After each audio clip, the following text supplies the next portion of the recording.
برا ہی لگے۔ مومنو، میں تم کو ایسی تجارت بتاؤں جو تمہیں عذاب علیم سے نجات دے؟ وہ یہ کہ اللہ پر اور اس کے رسول صلی اللہ علیہ وآلہ وسلم پر ایمان لاؤ اور اللہ کی راہ میں اپنے مال اور جان سے جہاد کرو۔ اگر سمجھو تو یہ تمہارے حق میں بہتر ہے۔ وہ تمہارے گناہ بخش دے گا اور تم کو جنت کے باغوں میں جن کے نیچے نہریں بہ رہی ہیں اور پاکیزہ مکانات میں جو ہمیشہ کی بہشت میں ہیں داخل کرے گا۔ یہی بڑی کامیابی ہے۔ اور ایک اور چیز جس کو تم بہت چاہتے ہو، یعنی تمہیں اللہ کی طرف سے غلبہ نصیب ہوگا اور فتح عنقریب ہوگی، اور مومنوں کو اس کی خوشخبری سنا دو۔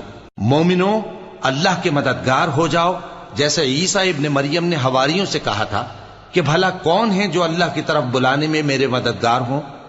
حواریوں نے کہا کہ ہم اللہ کے مددگار ہیں۔ سو بنی اسرائیل میں سے ایک گروہ تو ایمان